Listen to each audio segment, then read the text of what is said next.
Welcome to Audiobookish, an audiobook review and discussion podcast looking at audiobooks both big and small, as well as radio plays, narrative podcasts, anything audiobook-ish. This podcast may contain spoilers, rants, curse words, mispronunciations of names and places, and more.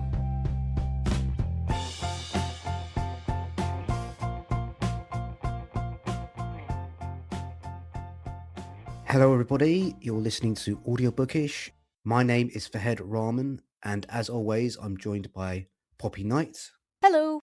And today we're going to be doing the last in our specials for the British Book Awards 2026. The last two titles that we're going to be discussing are going to be The Rosefield, which is the third volume in the Book of Dust trilogy by Phillip Pullman, which is narrated by Michael Sheena, and The Long Shoe by Bob Mortimer, which is narrated by Bob Mortimer, Diane Morgan, and Arabella Weir. The British Book Awards themselves will be taking place on Monday, the 11th of May, but I believe it's going to be live streamed from their website if you want to see when the winners are going to be announced. So, Poppy, do you want to start by reading the blurb for The Rosefield? Yes, absolutely. So, The Rosefield, The Book of Dust, Volume 3, by Phillip Pullman, narrated by Michael Sheena. The long-awaited and highly anticipated conclusion to Phillip Pullman's best-selling The Book of Dust sequence. When readers left Lyra in the secret Commonwealth, she was alone, in the ruins of a deserted city. Pantalaimon had run from her, part of himself, in search of her imagination, which he believed she had lost. Lyra travelled across the world from her Oxford home in search of her demon, and Malcolm, loyal Malcolm, too, journeyed far from home towards the Silk Roads in search of Lyra. In the Rosefield, their quests converge in the most dangerous, breathtaking and world-changing ways. They must take help from spies and thieves, griffins and witches, old friends and new, learning all the while the depth and surprising truths of the alethiometer. All around them the world is aflame, made terrifying by fear, power and greed. As they move east, towards the red building that will reunite them and give them answers on dust, on the special roses, on imagination, so too does the Magisterium, at war against all that Lyra holds dear. Marking 30 years since the world was first introduced to Pullman's remarkable heroine Lyra Belacqua in Northern Lights, The Rosefield is the culmination of the cultural phenomenon of the Book of Dust and his dark materials. Okay, so I'm going to kind of hand the reins over to you to lead the discussion as the subject matter expert with regards to his dark materials and the Book of Dust trilogy. So where do you want to start, Poppy? Yeah, I have so many thoughts, so many thoughts, and I was trying to get them in order before this, and I'm not sure I can, so we'll just have to start wherever we start. I guess I'll take a leaf out of your book and go with overall impressions.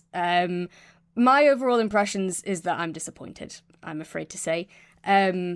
What were your overall impressions before I specify? So I think I too was disappointed in this book. I've not read the previous books in the trilogy, so like for me, I had to kind of take this book as its own object and its own story.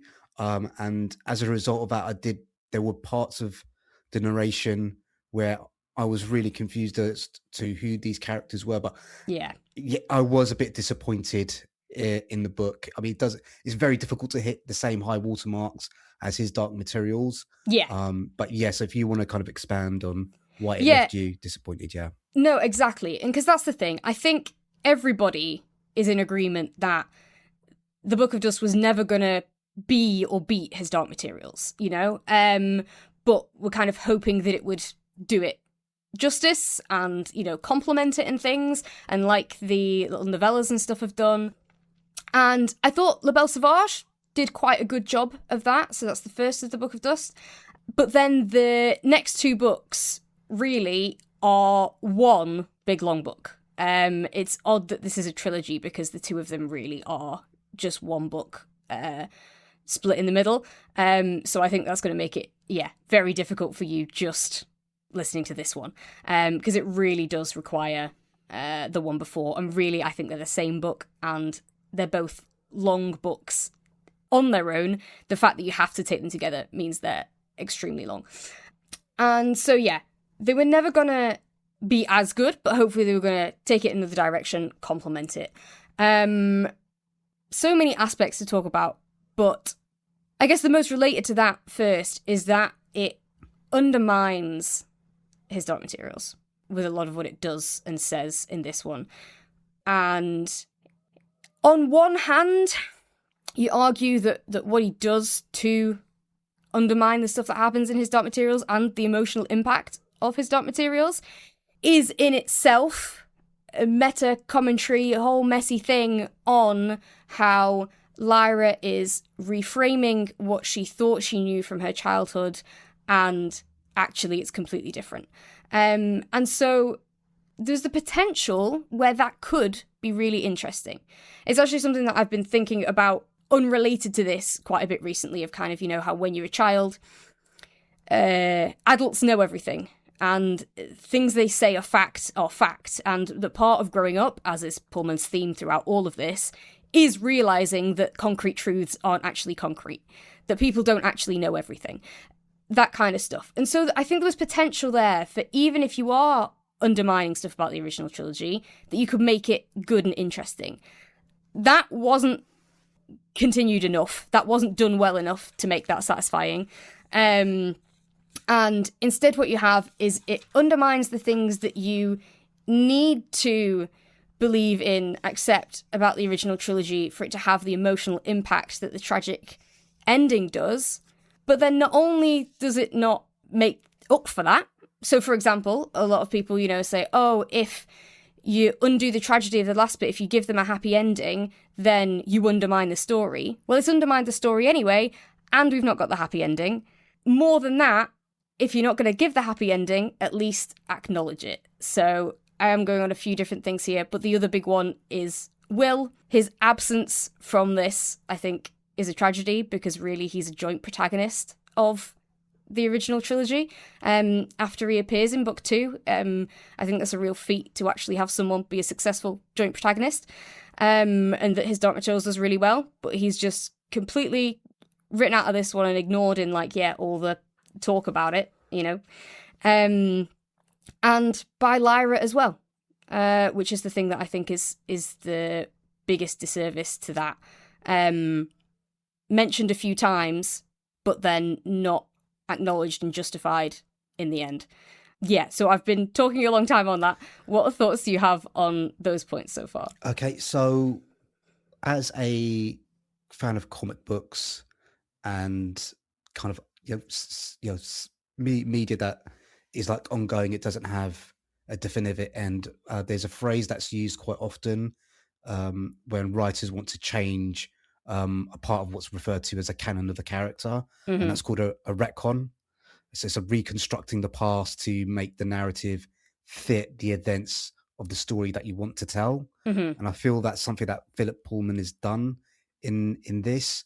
It's really difficult to kind of discuss the things that made me unhappy without going into massive spoilers.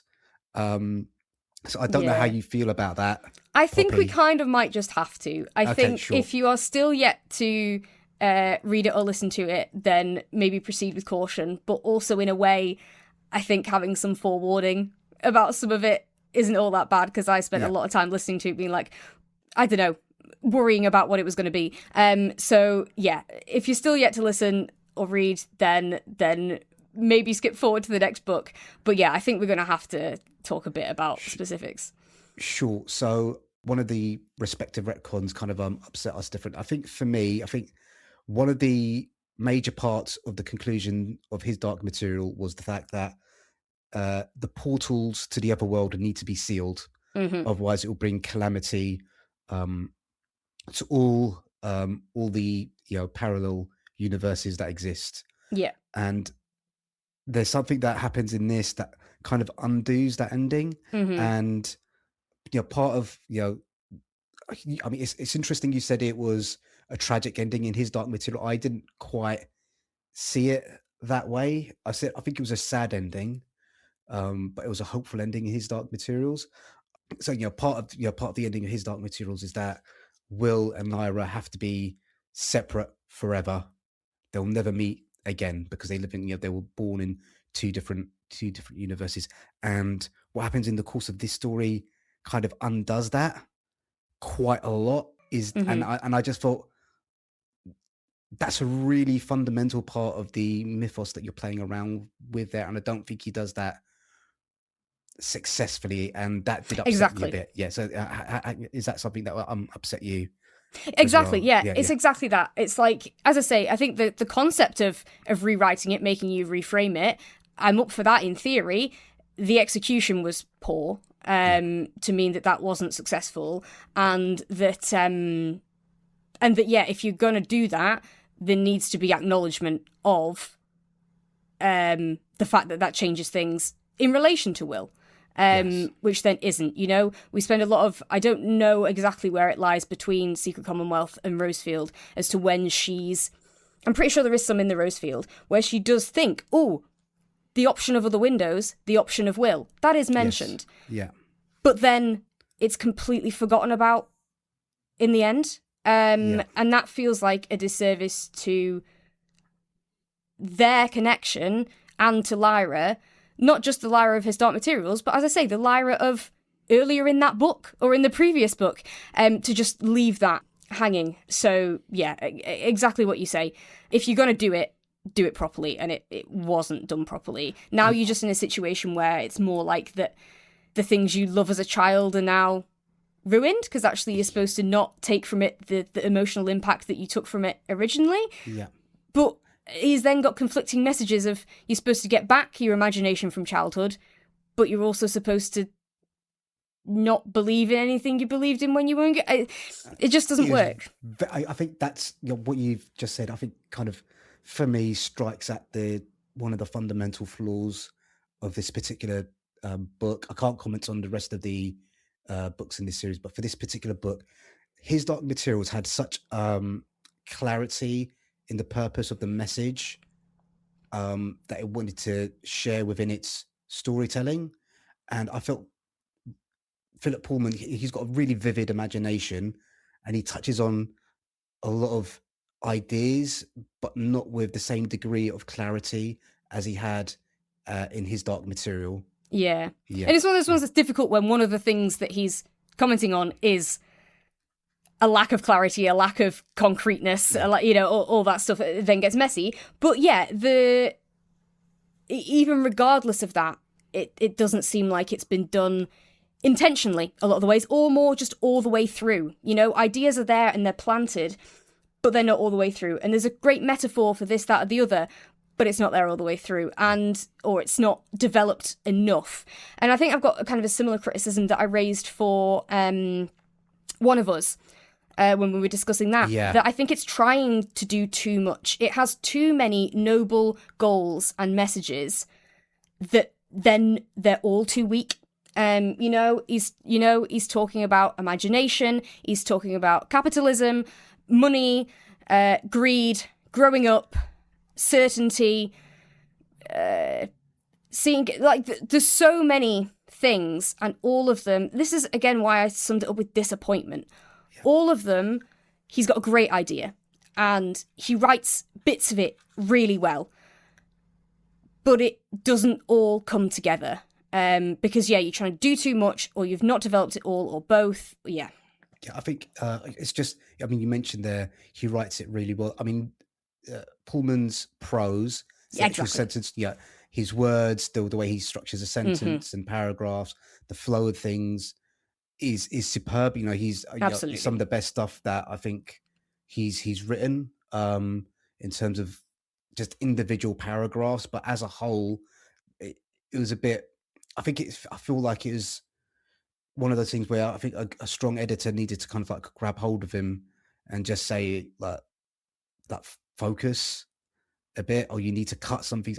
If you're right, and kind of that the Secret Commonwealth and this book should be taken as one book together, that's a lot of material. Yeah, masses of material. And a big issue with it is that so much of it doesn't then come to anything. You know, one of the Yes. great things about his books is there are lots of side characters. You do move perspective, and one time you're here and one time you're there and stuff like that. But the issue you have with these ones is that a lot of them then don't lead anywhere. You have characters that get introduced as they're really important, and yet actually they don't affect the plot in like any way. Or, you know, they're going to be really helpful and then they don't actually help, or like a lot of storylines we're invested in, but then we don't actually go back to and see anything more of. And that doesn't just feel like you just want a resolution to everything. No, as I said, sometimes open-ended is good, but it feels just more like those characters were forgotten about. Yeah. And so, yeah, I definitely agree. I think there's a lot of stuff that is kept in there that maybe either shouldn't be kept in there, or maybe these two books could have been written in more of a way that, like the original three, they're more, you can take them on their own as well as them obviously informing each other. But it literally is just a cut through it. And it's clear that he is being chased and told to hurry up, and as well as being told that, he also wants to himself. You know, he talks about in the interview at the end, this audiobook has a exclusive interview with Pullman and Michael Sheen. And he mentions in that about how he's got a load of other projects that he wants to write. And so a mix of internal and external pressures, he has put this out.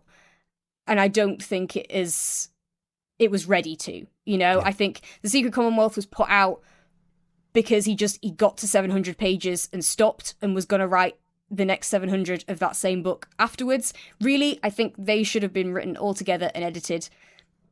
And either that's one book and you do another third one, or there's a natural split in them, actually. But instead he just stopped after that. So much so that at the end of it, he says, this character is going to come back in book 3, and they don't.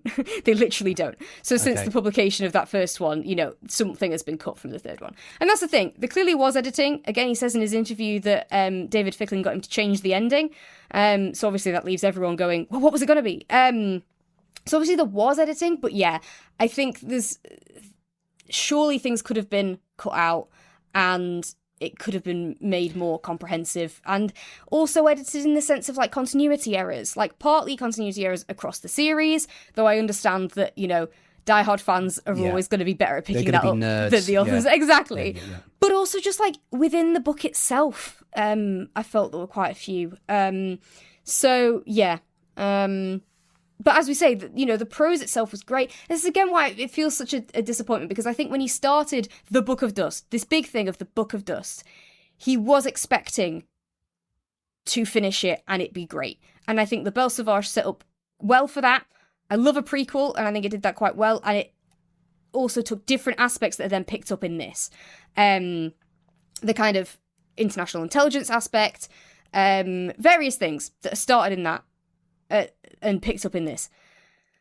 But then, in the course of writing it, he was less keen on it. And again, that's why I come back to disappointment. I think it was gonna be good. Yeah, I mean, I don't want to give the impression that the books themselves are, well, the book itself is bad. It is pleasant enough to listen to. And I think we'll need to kind of discuss Michael Sheen's absolutely narration in a moment as well. It's just even as someone who's like a fairly casual fan of the series, I think you've basically Poppy, you've read the book, you've listened to multiple audio adaptations and like the TV series and stuff like that.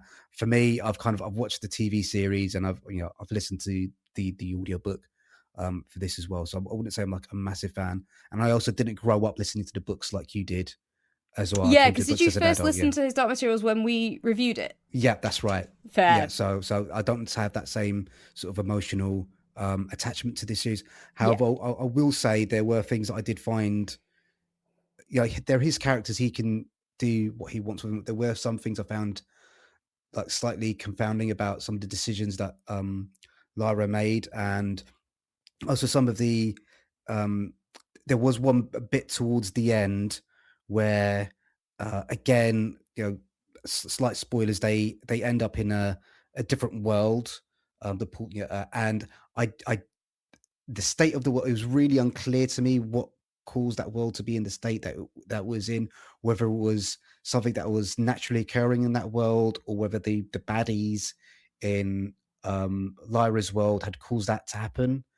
And how, it was I just found that section towards the end really, really confusing and confounding, and I was almost tempted to kind of go on like Wikipedia and not Wikipedia, like go on the internet and kind of find an explanation of why that world was the way. And that kind of, when something like that happens, where it kind of stops you in your track to think about what's going on in the story, why is that bit the way that it is, I think that is a slight failure. Yeah, and so I think this is one of those ones. So because I think that bit was about capitalism, and I think there were a lot of really interesting points that he makes, or ways that he represents that in this other world, that were really interesting and had a lot of potential. But it comes out of nowhere. There are some references throughout the book about the fact that Malcolm's going to be investigating money and what's happening with money. But it kind of almost feels like they were just put in afterwards to try and justify that this thing is there. It sort of feels like as he got through writing it, he was like, oh, I'm really sick of capitalism and I'm going to put that in this book. Because, it comes out of nowhere. It doesn't seem to fit with any of the other themes and stuff that he's been exploring. And I think, as I say, I actually quite liked how he talks about how the effect of capitalism has, and especially the fact that his unique thing of demons, how he connects capitalism with people ignoring their demons, and also how that links with imagination. Like, I think that could have been really interesting, but instead, your reaction is completely fair. It's just a weird tagged on thing where I suddenly was like, oh, right, he's talking about capitalism now. Okay. And having a bit of a rant rather than any of it being cohesive and feeling like it was actually part of the book. It's also then over so quickly. I think one of the interesting things about listening to the interview at the end between Michael Sheen, it's not really an interview, it was more like a conversation, really. Was Michael mentioning to Phillip about how there's a lot of dystopian futures, dystopian speculative fiction, and how not a lot of them offer like solutions. And it was a very fawning interview. Michael mentions that he's named his youngest child after Lyra, so that's kind of the tone of the interview. But one of the things that Michael mentions to Phillip is that there's not a lot of books that are actually offering solutions, not like a utopia, but they're not a lot of books that actually offer solutions to the problems that this world or their world faces.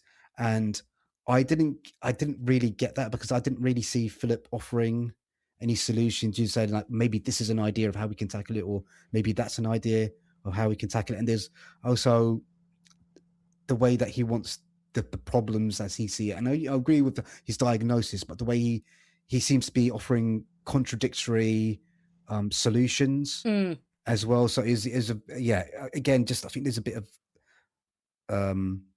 like I said, a lack of clarity there. Yeah, no, I'm with you. I also thought that was a bit odd because, I also thought that was a bit odd. And other people, when I've been looking at some stuff online that is very much sharing a lot of the sentiments that I have and probably putting it better than I am, saying that, like, okay, so what, we're supposed to think that a bartering merchant system all run by one guy is the solution to capitalism? It seems to be the only kind of solution that it offers, is sort of Mustafa Bey's network being a better way forward, but it didn't that didn't work, because if that guy dies, then so I'm with you, that all seemed a bit confused. And also it's kind of its central. Well, it's central. There's so many ideas it touches on. It's exploring what the imagination is, and what a definition of the imagination is, or what the purpose of the imagination is. And I felt the conclusions that the characters came to weren't natural conclusions those characters would have come to. I just felt that it was Phillip proselytizing about what he thinks the imagination is. Yeah, if that makes sense. I think yeah. No, it does, and I think definitely there was a lot in this that was not character driven. And I'll be perfectly honest as well. I think like Lyra. Oh my god, Poppy! I think that's exactly right. It doesn't feel character driven. It feels very plot driven. Yeah, you hit on the point there. Yeah. No, absolutely, and like Lyra as well. I feel like her character is stripped, and now again, that was part of the point that she's lost an aspect of herself and that kind of thing. But even when she starts regaining that, she's not a character, Even things like, talking about Mustafa Bey, he shows Lyra him exchanging one coin, swapping it for this, swapping it for that, swapping it for that, and eventually swaps it for 4 coins. And he demonstrates that to her in a scene. Then later on, Malcolm's the one that exchanges with things rather than money. Why didn't Lyra do that? She doesn't do much at all, and the stuff that I think that doesn't make sense because that was where the scene was. She was the one that saw it. Why is he doing it? But yeah, so much of the actual doing stuff, the things that make Lyra, as I say, even by the end where she's been gaining that back, she doesn't do. And so much of when she talks is just talking about stuff. There's so much where we talk a lot about show don't tell. She does a hell of a lot of telling. Because when it comes to the imagination stuff, there are, again, we've talked about this before in various other reviews, there's a time and a place for saying stuff a bit like an essay, sort of saying your meaning and saying, oh, this means this. There's a time and a place for that. I personally quite liked the scene with the angel on the boat where she is defending imagination. That is very much, here, I'm spelling out for you, this means that, but I quite liked it. I thought it was powerful, and I thought, that shows Lyra, she's realising these things, she's defending it, sure, keep that. The issue is, that happens, like, over and over and over again. There's repetitions, there's a lot of, oh, so this means this, oh, so this means this, and this means this, over and over again, that is kind of a bit insulting to the reader, also a bit boring, and also takes the character out of it, because she's not speaking with a personality, she's just listing out philosophies, which is frustrating. And then, the other thing of I've got an issue in and of itself, and we'll get onto that just after, about the whole how does she feel about Malcolm situation. But the first thing connected to that is that we never really, I don't think, see her feel anything. She says things a lot. There's, oh, and she thought about him at this point. Oh, and she wondered if maybe this. Oh, and then, even in the action, I felt was more tell than show, if that makes sense. Yeah. Like, even when, her and Asta make contact, and that being an intimate thing, that feels like it's being told to us, oh, and so that was intimate, rather than anything being shown. I don't feel like anything was actually built. I don't think there was any, any way where we actually see Lyra feel those things. We just get told that she feels those things, which is, such poor, relationship building, when the relationship with her and Will in the first trilogy was so well built. Yeah. So as a writing thing, I think that building of relationship between character wasn't well done. And then also, if it were, I would have issues with it. And I have issues with it just as suggesting it as a thing. Why was that a thing? I had major issues with I mean, I don't think we're alone. I think a lot of people had. Yeah. I just think, look, from my understanding, the first book, Belle Sauvage, Malcolm looked after Lyra when she was a baby. Yeah. And I just think if you've changed someone's nappies, that kind of immediately precludes there ever being any sort of romantic relationship. So yeah, I found that really, really odd. I mean, 11 years isn't an insurmountable age gap. And obviously people do mature, and their tastes in partners will change and stuff like that. And when Will and Lyra were together, they were 12, 13 years old at that time. How old is Lyra in the book now? She's early 20s. Early 20s. So that's a decade of growth, and you change massively as a person in that period. But again, I think for me, I did feel there were, especially the moments where they are huddling together for warmth. I felt that was well observed, but just in terms of their relationship, it did. It just made me feel like slightly icky. I don't know if that's something that you felt. No, totally. Well. And like, because even by that point, we're goodness knows how many pages in by that point, and we've just been told over and over again that this is how she feels because they're apart. This is part of the thing. So much of their relationship building, of Lyra thinking about him differently, they're literally opposite ends of the world. So that's the other thing that just doesn't feel realistic. And didn't make me in any way buy into that relationship because she so much of the time it's just reflecting back on when she sees him and then she sees him again, but we haven't built anything in that time to make it work. And so by the time that they are actually together and they do huddle under, we've been told to already think there's some feelings there. Like, that didn't work. And so exactly, completely agree with you. The age gap in and of itself, not necessarily a problem. The problem is the circumstances, Yes, as you say, changed her nappy when she was a kid. Also, knows her caregiver figure, Mrs. Lonsdale, intimately. Similarly, that's I wasn't aware of that. Oh, they did mention that in the book, actually, don't they? Yeah. I didn't realise that Mrs. Lonsdale was like one of her primary caregivers. Oh, yeah. So so Alice, and that's one of the things that I think I don't mind about the new trilogy is we actually get some backstory to Alice and stuff like that, and I think that's really interesting in the rest of the books. But that's one of the storylines that just leaves. Like, the last time we see Alice is like, we don't expect that's going to be the last time, and yet it is. So that's weird. But so another weird thing is that he's former teacher as well. Well, so that's what I was going to go on to next. Because he knows a maternal figure and also intimately knows a maternal figure. So that's another weird aspect to it. But my biggest one, even out of all of those, as to why I think is inappropriate, and especially because Phillip Pullman was a teacher, is the fact that Malcolm taught her. That makes it inappropriate.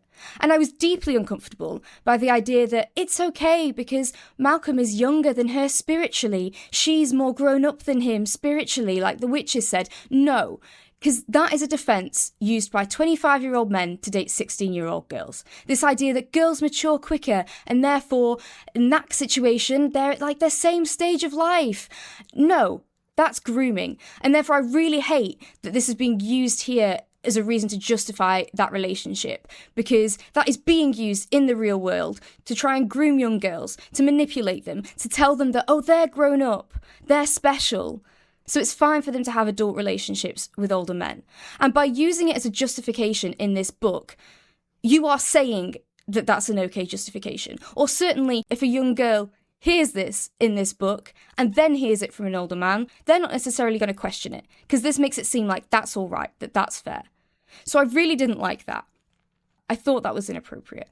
I thought the teacher thing was inappropriate. And I think, as a lot of people have said online, that Pullman was told, this isn't going to fly, this is flagged as inappropriate. Yeah. And so he's got to not have them end up together. But yet all of the supposed build-up is left in there. But I don't think it's very good build-up. And even if we ignore all of those issues about Malcolm, if you are going to follow his dark materials and give Lyra a different love interest, you have to make it good. It didn't. Yeah, I do want to touch on the narration. Yes, I think we've got at least another hour's worth of conversation about the book. Oh, absolutely. And probably beyond that as well. And as well, I think there's going to be thoughts that I have that I still need to process before I can get them out. And also things that I've written in this massive pages of notes that I'm going to find and wish I said and didn't. So, please, if you're listening, forgive and know that there are other thoughts and we're not covering everything. But I think hopefully we pick on a lot of the important plot ones there. And I guess to summarise it, it's what you said. There are good things to it. I know I've got a really shouty angry tone to it. But I really did, as you say, the prose is just fantastic. And a lot of the ideas and the metaphors and the messages, really good. And there really was so much to love about this, but that is why I'm so frustrated, because I think there was so much potential, and it is just such a real shame that hasn't come to fruition. Yeah. So if you'd read this, the Book of Dust trilogy, without any context to his Dark Materials, and I suppose it's impossible to separate,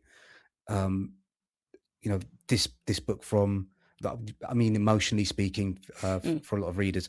If you just read this trilogy as itself without any context regarding to his Dark Materials, do you think you'd be having the same reaction in terms of like plot points and in regards to the relationship and retcons and all that sort of thing? Yeah, I'll be honest, I think pretty similar. I think obviously my emotion about Will and the fact that I think he's been completely disserviced is coming from knowing him from the previous books. But as I said, it is even mentioned in these ones. But pretty much everything really is... I think my emotional reaction to the fact that Will isn't in it and then isn't recognised is very much coming from knowing him through his Dark Materials. So maybe that particular aspect would be less, and maybe the fact that the rules of the last book being that really bothered me a lot. It not being done, again, wouldn't have been as emotional. But fundamentally, I think all the rest of my issues that I have with it are in the book itself. The fact that there's so many loose ends, the fact that there are too many messages, the fact that the characters are doing a lot of telling rather than showing, the inappropriateness of the teacher relationship that was trying to shove down our throats but then just dissipates into nothing. A lot of repetition of stuff. This was a thing, that really annoyed me. Because obviously when there's lots of players in a story and they're all in different places, they're going to learn information at different times, right? And that's something that's really important to keep track of across a book, of who actually knows what at this point. However, the solution apparently in this book was to just discover the same information 3 times with each different set of characters, and not in a new way. And that was really boring and frustrating, I'll be honest. The fact that Lyra would find something out, then Malcolm would, then Pan would, then the people back in Oxford would. They'd all find out the same thing. And it's like, we found that out. If you need them to know it, okay, figure out an interesting way that they also find it out, but don't retell us and make it seem like a revelation every single time. So, all sorts of things like that I think... And it feels wrong to say this when Pullman is such a good storyteller, but all those things that I think are poor storytelling, I'm sorry, they are, I think his writing is brilliant, and we know he can do good storytelling. And, he talks in the discussion bit at the end about how he really likes editing and taking bits out and changing things like that. Again, about potential. He definitely has it in him, but he didn't do it for this book. Okay. I do think that, obviously... There's emotional reasons, but fundamentally there are issues with the book. Yeah. So let's just very quickly touch on the narration here. So I understand why this book's been nominated on the strength of his narration. I think Sheen does a superb job. I think especially during the action segments, he makes those very, very thrilling. As he mentions in the interview at the end of the book, he took some quite big swings with accents in the book. I don't think the voice that he chose for the Queen Griffin, I think you'll either really like that or you'll really hate it. It was kind of a quite a big swing.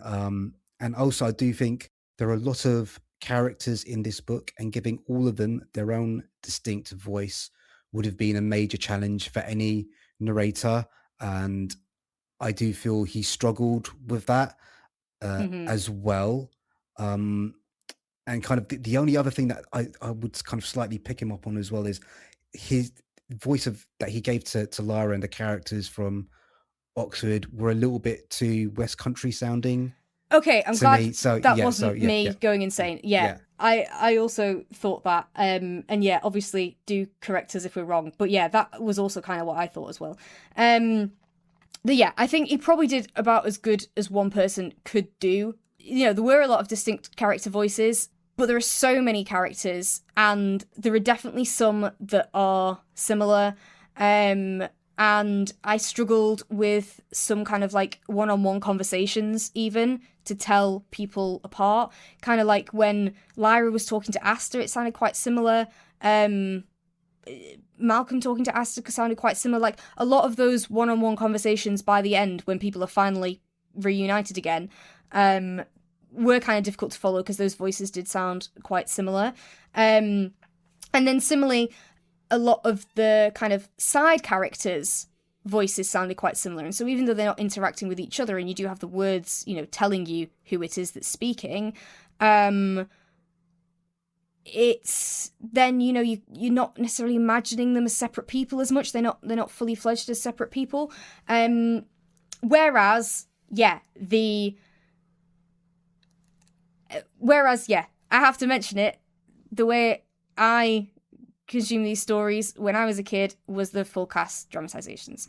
And I think they are fantastic, and I have such an emotional connection, partly because that is why, a big reason why I am doing this podcast, why I worked in audiobooks for a while, because it was the first time I was like, wow, an audiobook can do this. You know, I'd listened to radio plays, but I didn't know an audiobook could be like this, that you could have the narration with one voice and then a different actor for the characters.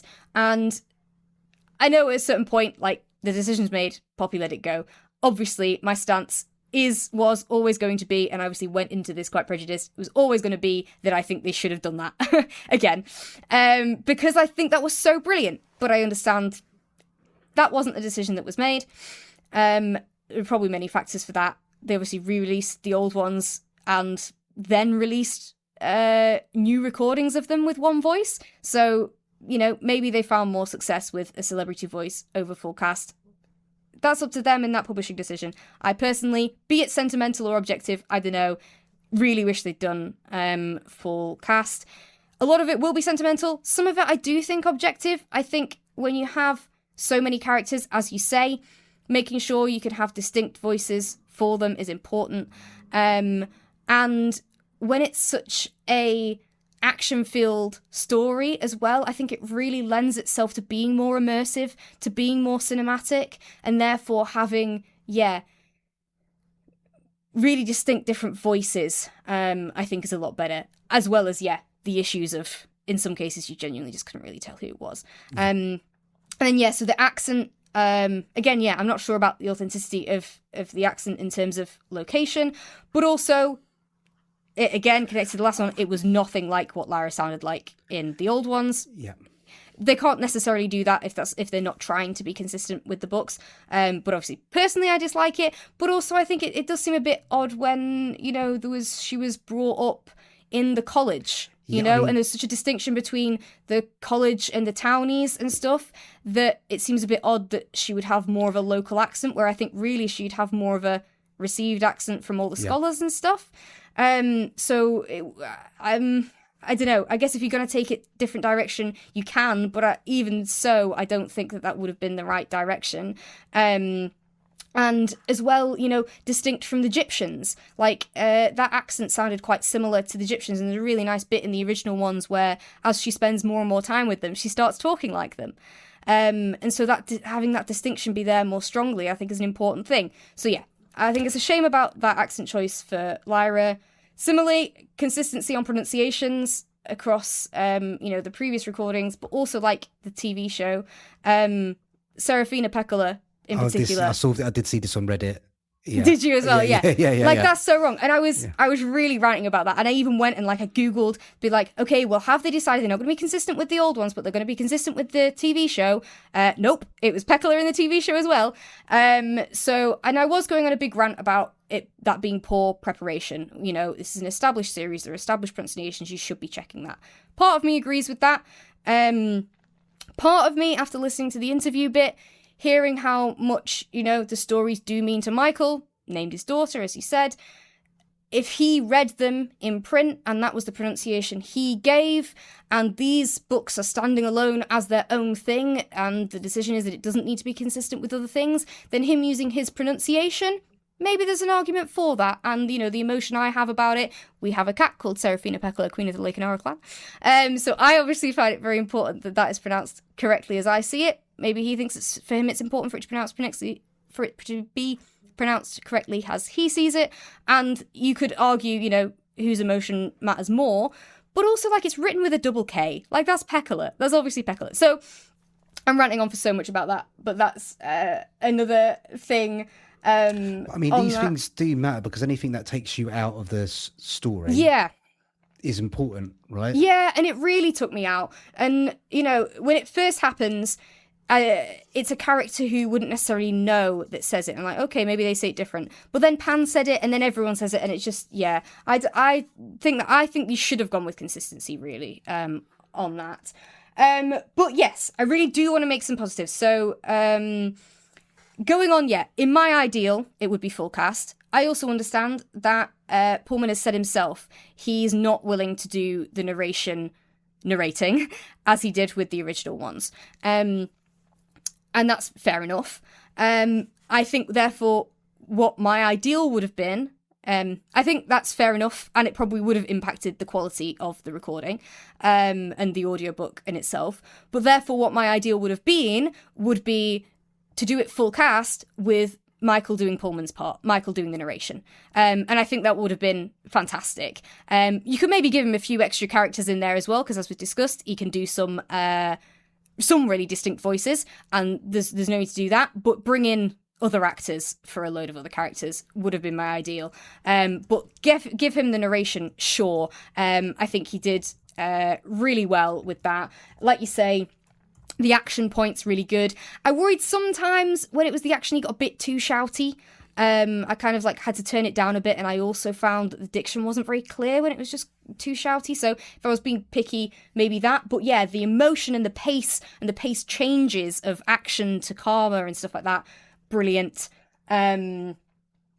So yeah, a lot of that was really good. I mean, straight off the bat at the beginning of the book, there's these like whispery voices on the wind. The effect he makes with his voice to do those, fantastic as well. So yeah, I think, you know, if they're gonna make a decision to do one person, I think they made a pretty good decision, and he does a fantastic job and really brings an actorliness to it. You know, there's a bit where like he kind of puts a choke in the throat when someone's saying something sad that isn't written in there as a direction, and some people maybe wouldn't do, but as the pro actor that he is, he adds that into his performance and stuff. So yeah, but my ideal would have been a full cast with him doing narration I parts. think he does, you know, so it's basically, this is the only, like, I would say, traditional audiobook in the shortlist. Every other audiobook has multiple narrators or has sound design. This is very much one person using their voice as an instrument to tell a story. There's no sound design or anything like that. So no musical stings or wind. Which is another change from the originals. Yeah. And yeah, Michael clearly has a great deal of love, affection, and enthusiasm for the material that he's reading, and I think that does make a massive difference, and it does really come across in the narration as well. So we do need to move on to The Long Shoe. Absolutely, yeah, I'm sorry. So I'm not quite as down on it as Poppy is. I wouldn't necessarily go out my way to listen to this, but I can fully understand just purely on Michael's performance. This is a massive task that he's taken on here, and I think he's accomplished it with, for the most part, a great deal of success. Yeah. Mm-hmm. Okay, so let's move on to The Long Shoe, and let me get out the blurb for that. Okay, The Long Shoe by Bob Mortimer. Sorry. The Long Shoe by Bob Mortimer, narrated by Bob Mortimer, Diane Morgan, and Arabella. And Arabella Weir. Bathroom salesman Matt is at a crossroads. He has lost his job, he's about to be made homeless, and his girlfriend has left him. He wants his luck to change, and he wants things to go back to how they were. Out of the blue, he's offered a job that comes with a free luxury apartment. He hopes this might be enough to tempt her back. But as events unfold, it starts to dawn on him that perhaps she didn't leave of her own accord after all. Okay, so right, so I want to start off with a couple of things about the narration. So we've previously reviewed one of Bob's books before. I can't remember whether it was for an award shortlist. Yeah, I think it was a British Book Awards audiobook non-fiction. I think we did his autobiography, and I think we both had criticisms of the way he narrated that. We felt that he was at points kind of stilting, and his breath work wasn't quite right. So I think firstly, I want to congratulate Bobby. I think his performance here is much better than in the previous book that we listened to him to. I think he does a much better job of kind of carrying the story with his voice. And the other thing I kind of also wanted to mention, if anyone's fans, if there are any fans of Bob's podcast, Athletico Mints, there's lots of in-jokes in this novel, kind of almost sort of recurring characters that appear in the podcast also appear in this book, and he uses a lot of the voices of the characters from characters in Athletico Mints that also appear in this book here. I feel that Diane and Arabella really do a fantastic job with their sections of the book. And again, because they do such a good job with their narrative sections, it does kind of, as good as Bob has gotten, it does goes to show there's also levels to the skill in narrating an audiobook, and their sections do tend to blow his ones out of the water. And the other thing I kind of also wanted to mention, just like briefly in terms of the narration, one thing we talked about in previous books that we reviewed on the shortlist was consistency in terms of characters describe it. When characters are talking to another character that has also got their own point of view, character, that's a mouthful. That the accents and voices are consistent across the board, and in this book they are kind of. So when especially, what's the name of Arabella's character? Oh, Carol. So especially when they're using like Carol's voice, both Diane and Bob kind of like, they nail that. It's almost exactly the same. So I think it'd be a good place to start with the narration and kind of critique that before we kind of get into the story. So I was just wondering if you had any notes about the narration. Yeah, absolutely. And I think it in agreement with you, and I think is less I can't remember exactly back then from the old book, but sort of less about good and bad and more about kind of the distinction between reading an audiobook and performing an audiobook. Yes. And because they're absolutely both, options, and both chosen styles. And a lot of the time, an audiobook feeling like you're being read to is really good. And that is definitely the vibe I get from Bob's narration, is that I'm being read to. I guess where it then becomes into good and bad rather than decision is it feels like that maybe wasn't intentional, that maybe you do want it to be performed, partly because if you're choosing to have multiple narrators, like our last discussion, you're choosing to make it more immersive, and therefore you've already kind of made the decision that you want it to either feel performed or feel like you're seeing like you're hearing the actual thing, rather than it feel like you're being read to, just by nature of having multiple people. And then, as you say, the fact that the other two absolutely do perform their character, it then seems a bit at odds with Bob's more reading kind of style of it.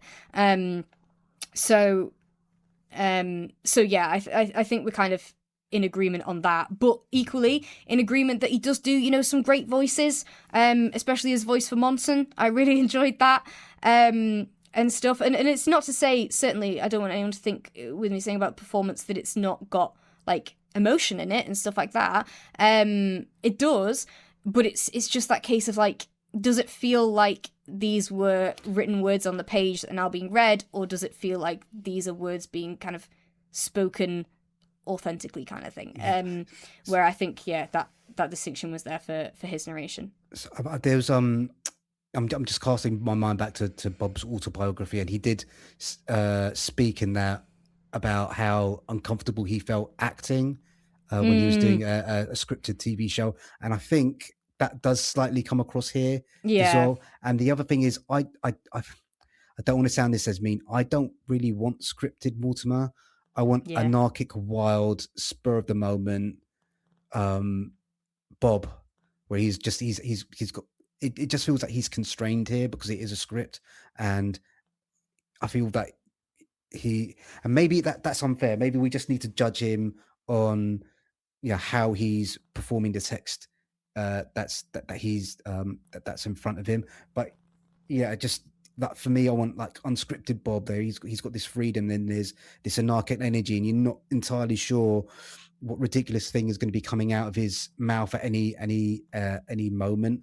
Yeah, I think that's very much it, and that sort of comes on to content-wise what my thoughts were on the book as well, in the writing of it, because there are absolutely bits of Bob in there, and that people that love Bob on unscripted things will enjoy, especially like, his nicknaming and stuff like that that's throughout it all is very Bob. So you don't lose all of that, but it's exactly that. He is now, working in a medium that is newer to him. This is a novel. And it feels so wrong when it's kind of good that we're doing this with Pullman as well, because it feels so wrong to criticize his storytelling when we know Bob is such a good storyteller. He absolutely is a good storyteller. Anyone can say that. You see him on stuff, and that's what he is. He's a great storyteller. But there's a difference between being a storyteller and a novelist. And I personally feel like his writing skill in terms of writing for novels isn't really there, and it feels to me very much like manuscripts written by someone relatively early on in their novel writing career, and the fact that he's such a big name and we know he's such a great storyteller means that he's getting these books published. I'm not saying they don't deserve to be published, but I'm saying there is something... I'm just going to have to be frank instead of walking around the bush about it. I think there is something quite amateurish about the writing that kind of feels like a something you would expect to see in a writer's group where people, as I say, are honing their craft. And I don't think this in any way means that Bob doesn't have the potential to do that. It just means that you can't just take someone who's a great storyteller, a great performer, a great user of words, a great worker with words, wordsmith, and expect them to instantly be able to write novels, because it does require learning those skills and practicing those skills, developing those skills, critiquing those skills and stuff like that. And to me personally, I feel like that isn't there. Maybe it's all a style choice, and a lot of people love it. Who am I to say, again, subjective versus objective? Who am I to say it's not good? But to me, I think it could be better. It could be improved. It feels like trying too hard to write a novel. This technique is what you're supposed to do. This is how long your sentences are supposed to be, kind of thing. I don't know. Again, that sounds really harsh, but that was sort of the vibe I got of it. And then, that then makes it more difficult for him to perform it, because it isn't written in a way that rolls off the tongue naturally for him, or for anyone really. But you then in stark contrast with the other two narrators that I think do a much better job of making up for that, of pulling that, of making it more I I don't know, making it more finished in their performance of it. So yeah, I don't know. What did you think about the writing of it? So I mean, I don't think I had quite the same criticisms as you do. I do feel that obviously Bob is very much new to this craft. I think this was, while I wouldn't say it was well written, there was enough in it in terms of the humor and the jokes and the ideas that entertained me. Yeah, kept me for sure. Engaged. He's nowhere near this level yet, but there's a writer that I quite like called Robert Rankin. He writes these absurdist, semi. How do you describe Robert Rankin's the genre that he writes in? He writes surrealist, absurdist, urban fantasy style books, and there's a ton of. In some ways, he's sort of similar to Terry Pratchett in terms of that there's running gags between the novels that he writes, recurring characters and stuff like that. And there was some of what Bob was doing in this book that reminded me of that. And like for me, like Robert Rankin's a really high watermark in terms of like humorist, British humorist fiction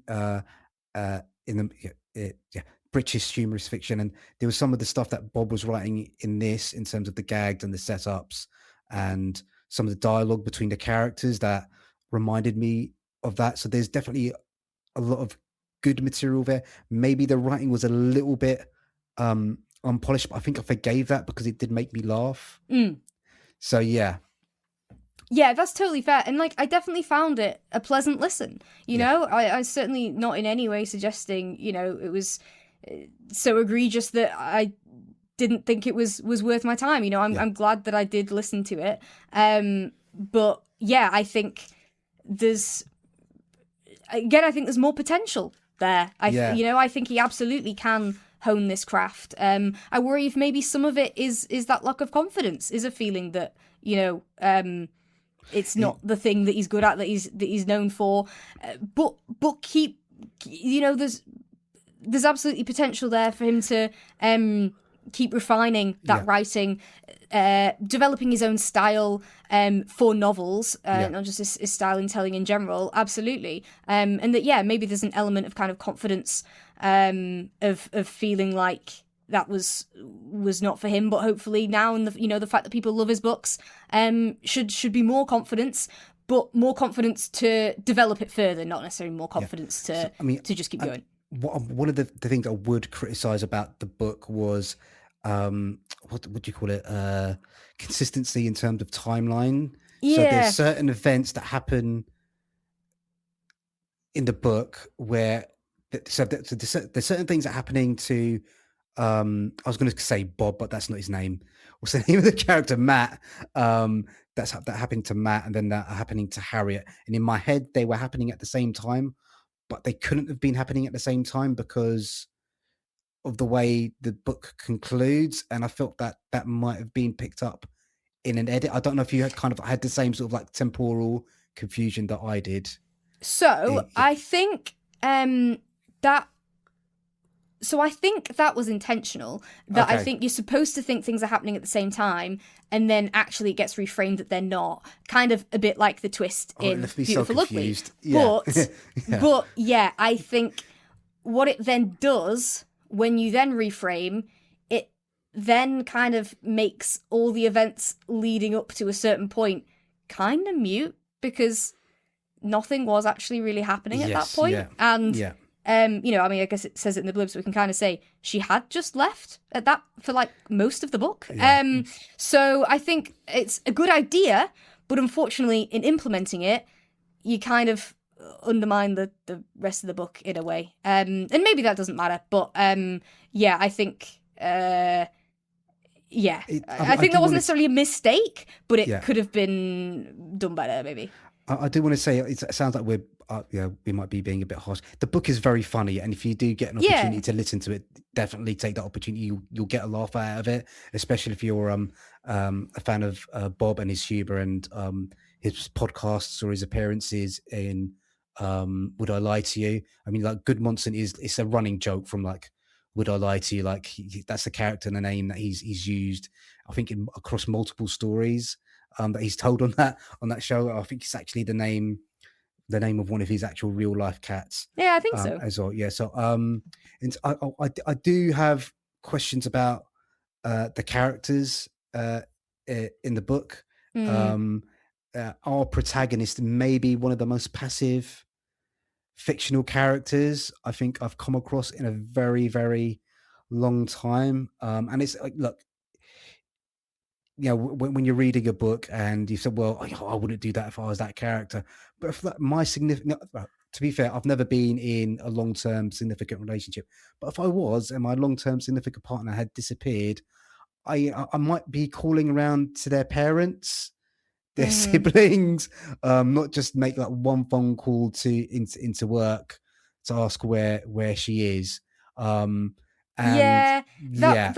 was a bit weird. And then, as I say, yeah, that kind of becomes more weird when, you know, we think there was a mystery, but actually when we find out the mystery wasn't there at that point, you find out the mystery wasn't there. It seems a bit odd.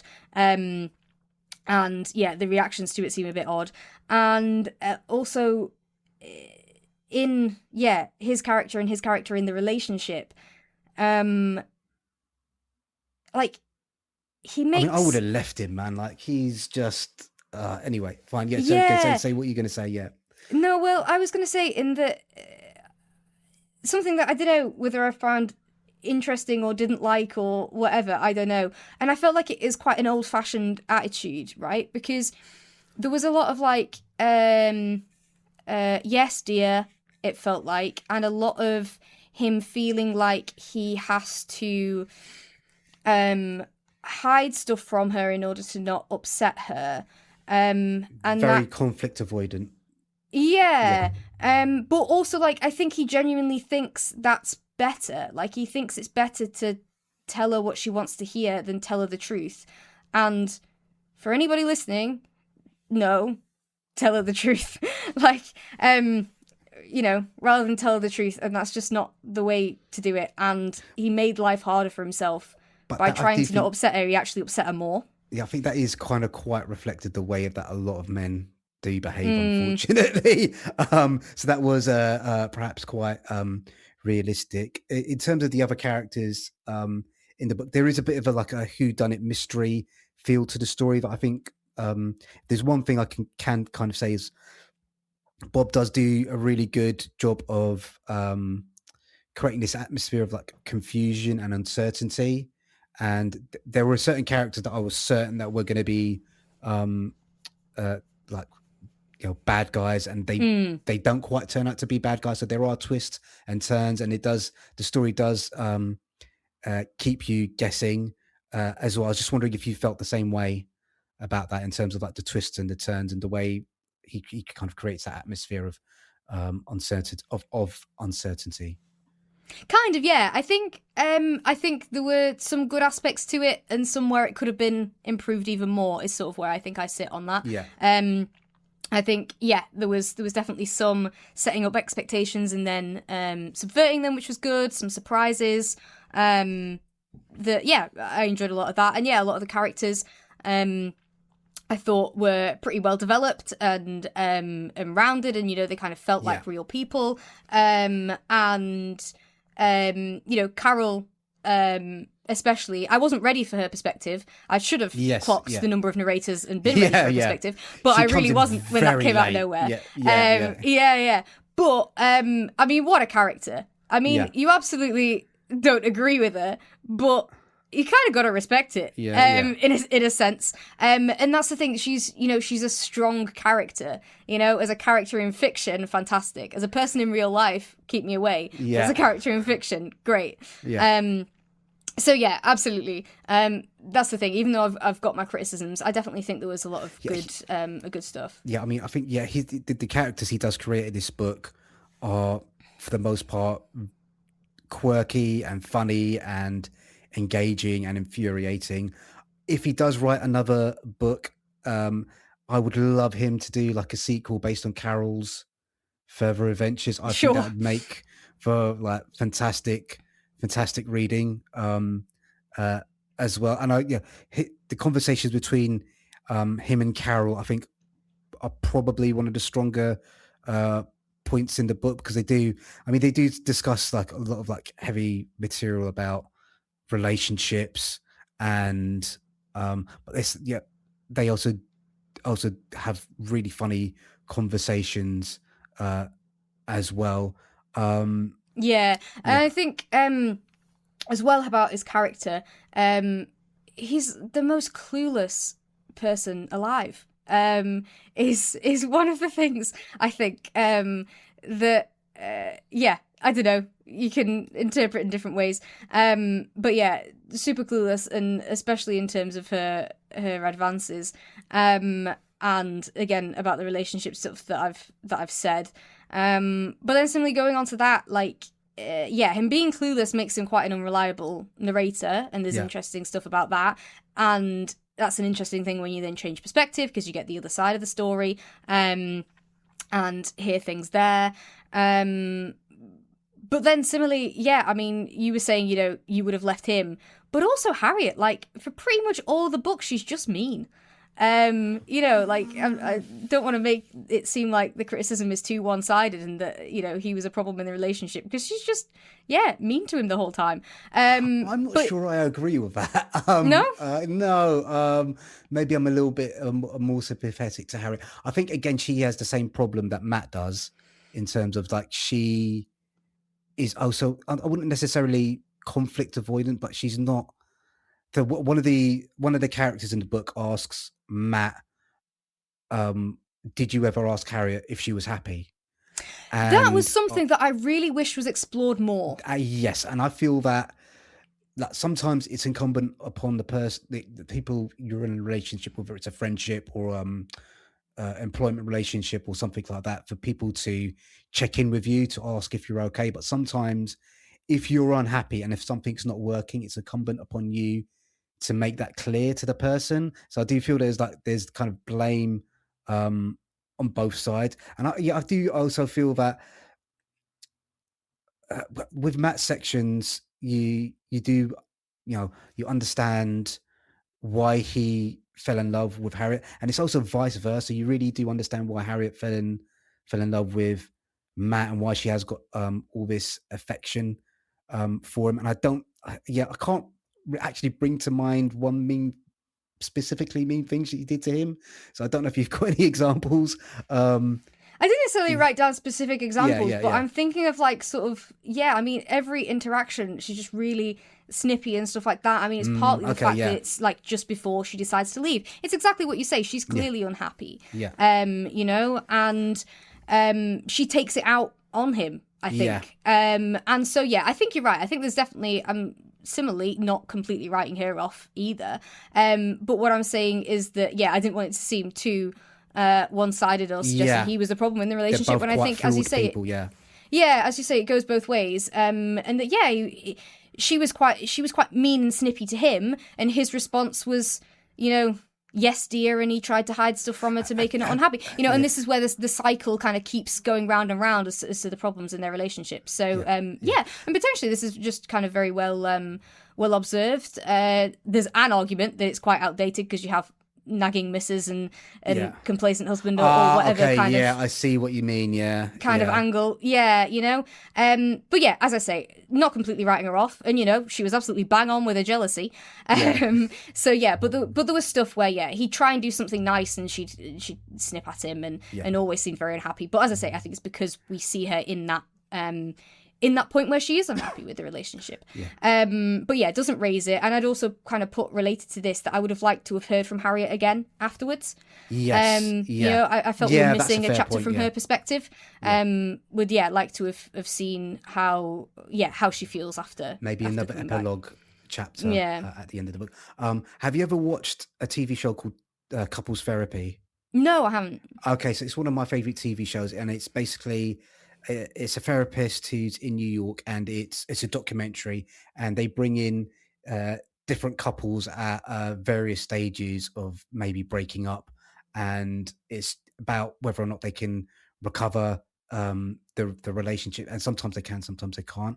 And you'll be so one of the things that they talk about is how that's why I feel it was kind of well observed in this book, is that one so yeah, Harriet's trying to get Matt's attention, and her way of trying to get Matt's attention actually is driving Matt away. And like, so she's chasing, but he's like retreating. So maybe it's because I just watched that TV show recently. I was having that in mind while I was watching these relationship dynamics play out. So for me, it was actually kind of quite well observed. But anyway, let's wrap up. I quite liked The Long Shoe. I do feel like I do agree with some of your comments that it felt a little bit unpolished.